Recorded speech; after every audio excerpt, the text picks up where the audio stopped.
Hi guys, welcome back to DMA learning point. आज की class में हम लोग इनकम टैक्स का सेकंड प्रॉब्लम करने वाले हैं जो कि पेज B104 है। ठीक है, तो B104 पर आपका इनकम फ्रॉम सैलरी का सेकंड प्रॉब्लम है। राइट, तो एक बार क्वेश्चन चेकआउट कर लेते हैं। Shrimati Manushri is working in a limited company since 1st October 1998. Her income particulars for the year ended on 31st March 2024 was as under. Basic pay आपका 30,000 है। ओके, फिर नेक्स्ट कंटिन्यूशन इसका नेक्स्ट पेज पर है। Education allowance, entertainment allowance 6,000। ठीक है, अभी देखो एजुकेशन अलाउंस का तो नॉर्मली आपको इंटू 12 करके छोड़ना है, but whereas entertainment allowance आप देखेंगे कि प्राइवेट एम्प्लॉई है ये। Okay, the SSC is a private employee, he is not eligible for entertainment allowance deduction. सिर्फ आपको एक ही बार करना है, इसका शॉर्ट प्रॉब्लम करने की जरूरत नहीं है। DA 9,500 है, convenience allowance 10,000, 85% is spend for official purpose. Bonus 35,000 दिया जो कि आपको सैलरी के कॉलम में आना है। Free refreshment provided during the office hours is the office premises valued at 6,000। कभी भी याद रखो, फ्री रिफ्रेशमेंट्स आपको हमेशा इग्नोर करना है। Employer's contribution to approve superannuation fund ₹1,70,000, ये भी इग्नोर करना है। क्यों इग्नोर करना है? बिकॉज आपका सुपर एनुमरेशन फंड 7,50,000 से बढ़ के रहना चाहिए। ओके, अगर 7,50,000 से कम है तो इग्नोर करेंगे। The company gave interest loan of ₹15,000 as festival loan deducted 12 month instalment SBI rate 13.05।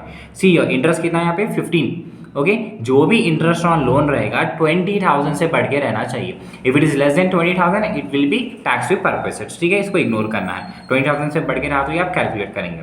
The company sold the office table costing ₹15,000 for ₹5,000 which is purchased 2 years ago.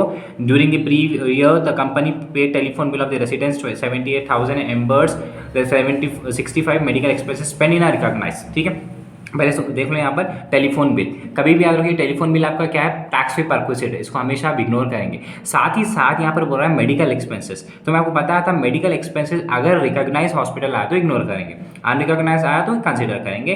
Compute यहाँ पर है, इसके बाद फिर during the year she paid 250 per year as professional tax, compute the income from salary for the current assessment year, ignore the provision of sections 150 BAC। Okay, तो अब direct से simple सी बात है, अभी आप क्या करेंगे, प्रॉब्लम पे आ जाएंगे। तो आपका फॉर्मेट किस तरीके से रहेगा, पर्टिकुलर्स अमाउंट। ओके, तो फर्स्ट कॉलम आपका जो रहेगा सैलरी का आएगा। ओके, फर्स्ट कॉलम क्या है आपका, सैलरी का है, जो कि इसके अंदर आप स्टार्ट करेंगे बेसिक पे से। ओके, बेसिक पे कितना दिया, देखो आपको क्वेश्चन में 30,000 रुपीज दिया। राइट, तो आपका बेसिक पे यहाँ पर कितना है 30,000 इंटू 12। ओके, अब उसके बाद आप क्या करेंगे, मल्टीप्लाई करेंगे किससे, 12 से। 30,000 इंटू 12 कितना आ गया, 3,60,000। ओके, 3,60,000। देन आपका बोनस है। बोनस देखो एक ही बार मिलता है, साल भर में नहीं मिलता है, एक ही बार मिलता है, तो आप बोनस का अमाउंट डायरेक्टली लिख लेना है। ठीक है, कुछ भी यहाँ पर आप इंटू 12 करने की जरूरत नहीं है। ठीक है, बोनस एक ही बार मिलेगा। फिर अब आ जाएंगे सेकेंड कॉलम में, आपका रहेगा allowances. Okay, directly second column में आ जाएंगे आप अलाउंसेस। ठीक है, अलाउंसेस में आपको देखो क्या दिया, पहले एजुकेशन अलाउंस दिया। ओके, फर्स्ट पार्ट क्या है आपका, एजुकेशन अलाउंस। तो एजुकेशन अलाउंस कितना है, देखो यहाँ पे 3,000 इंटू 12 करो, अभी आप कितना आ जाएगा 36,000। ओके, उसके बाद आपका है एंटरटेनमेंट अलाउंस। ओके, उसके बाद क्या है आपका एंटरटेनमेंट अलाउंस। एंटरटेनमेंट अलाउंस कितना है, देखिए आपका यहाँ पे 6,000 है। 6,000 इंटू 12 करेंगे जो कि आंसर आएगा 72,000। ओके, नेक्स्ट अब उसके बाद आ जाएंगे आप यहाँ पर डीए मतलब डीएनएस अलाउंस को बोलेंगे। 9,500 दिया इंटू 12 करेंगे। ओके, तो कितना आ जाएगा 1,14,000। ओके, ये आपका डीए हुआ। नेक्स्ट उसके बाद आपको दिया कन्वीनियंस अलाउंस। ओके, उसके बाद क्या है आपका कन्वीनियंस अलाउंस, जो कि बताया है कि टोटल अमाउंट आपका 10,000 पर मंथ पर एनम है। ओके, 10,000 पर एनम है, इसमें से 85% स्पेंड फॉर ऑफिशियल पर्पस। तो 10,000 में से आप 85% निकालोगे तो 8,500 आएगा। तो आप माइनस करो तो कितना आएगा यहाँ पे 1,500। This 1,500 is called as your remaining amount. Okay, 10,000 में से 85% करेंगे तो 8,500 आएगा, तो दोनों को माइनस करो कितना आएगा 1,500। तो ये आपका क्या है, अनस्पेंड अमाउंट है। क्वेश्चन में तो स्पेंड दिया, अभी आपका जो भी रहेगा वो अनस्पेंड अमाउंट रहेगा। तो पहले अलाउंस के कॉलम में देखो क्या क्या करना है आपको। एजुकेशन अलाउंस दिया 3,000 इंटू 12 करेंगे, एंटरटेनमेंट अलाउंस 6,000 इंटू 12 करेंगे, डीए 9,500 इंटू 12 करेंगे, कन्वीनियंस अलाउंस ऑलरेडी आपको दे दिया 10,000, 85% स्पेंड दे दिया, उसमें माइनस करके ले लेंगे। ठीक है, ये सारी चीज़ें, फ्री रिफ्रेशमेंट्स आपको इग्नोर करना है, सुपर एनुमरेशन फंड इग्नोर करना है, लोन इग्नोर करना है।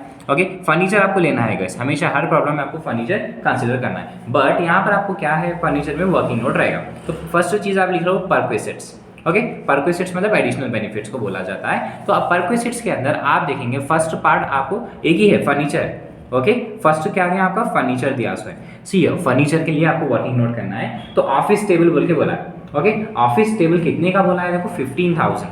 ओके, 15,000 का आपको क्या बोला है, ऑफिस टेबल दिया है। तो जो भी फर्नीचर रहेगा पहले आप उसके ऊपर 10% डेप्रिसिएशन कैलकुलेट कर लेना, ठीक है। अभी आप देखो कैसा करेंगे, 15,000 इंटू 10% आप कैलकुलेट करो तो कितना आएगा 1500 इंटू कितने ईयर्स के लिए बोला था, तो फर्नीचर आपका which is purchase for 2 years है वो, ठीक है। कितने ईयर्स के लिए, 2 ईयर्स के लिए। तो 1500 इंटू 2 कितना आएगा 3000। अब दोनों को माइनस करेंगे, कितना आएगा 12,000, आउट ऑफ विच 5,000 का वो परचेज हुआ सर। ओके, 5,000 रुपीज़ का वो परचेज हुआ सर। जो भी अमाउंट आ रहा वो 7,000 आपका परक्विजिट रहेगा, ठीक है। फिर फोर्थ कॉलम आपका रहेगा profit in lieu of salary, जो कि हमेशा क्या रहेगा, nil. Profit in lieu of salary हमेशा आपका नील रहेगा। अभी जितने भी टोटल्स हैं, आप ऊपर से देख रहे हैं बेसिक पे से लेके नीचे तक जितने भी टोटल्स हैं वो आपको ऐड कर लेना है। तो ऐड करने पर जो आंसर आएगा 6,25,500, तो आप इसको बोलेंगे इनकम फ्रॉम सैलरी। ओके, तो जो भी चीज़ आप ऊपर से ऐड कर लेके आए, sorry gross income from salary है। Okay, gross income from salary बोलेंगे, ठीक है। अब उसके बाद आपको आ जाएंगे डिडक्शंस के कॉलम में। तो डिडक्शंस के कॉलम में आपको पता है कि 3 चीज़ें आएंगे। ओके, 3 चीज़ें क्या आएंगी, पहले आएगा एंटरटेनमेंट अलाउंस, बट अभी ये प्रॉब्लम में प्राइवेट एम्प्लॉय है इसीलिए उसको आप इग्नोर करेंगे। सेकेंड चीज़ आपका रहेगा स्टैंडर्ड डिडक्शन, ओके, जो कि हर प्रॉब्लम में 50,000 रुपीज़ फिक्स्ड रहेगा। Okay, standard deduction 50,000 will fix in every problem. Next है यहाँ का प्रोफेशनल टैक्स। तो प्रोफेशनल टैक्स आपका यहाँ पर दे दिया है 250 इंटू 12, तो कितना आएगा यहाँ पर 3,000। ओके, तो दोनों का ऐड करो आप, कितना आएगा 53,000। अब इन दोनों को माइनस करना है। ओके, तो जो भी आंसर आएगा माइनस करने पर आप उसको बोलेंगे इनकम फ्रॉम सैलरी। ओके, तो ये आप दोनों को माइनस कर लेंगे तो आंसर आएगा देखो 6,25,500 माइनस 53,000, तो आपको आया आंसर यहाँ पे 5,72,500। तो इस तरीके से आप इनकम फ्रॉम सैलरी का लॉन्ग प्रॉब्लम करेंगे, ठीक है। First problem already last video में देखे थे, आप चेकआउट कर लेना प्रीवियस वीडियो में, और ये आपका सेकंड प्रॉब्लम है, ठीक है, जो कि इंपॉर्टेंट है। अब डायरेक्टली हम उसके बाद और एक प्रॉब्लम करने वाले हैं जो कि आप नेक्स्ट क्लास में पढ़ने वाले हैं।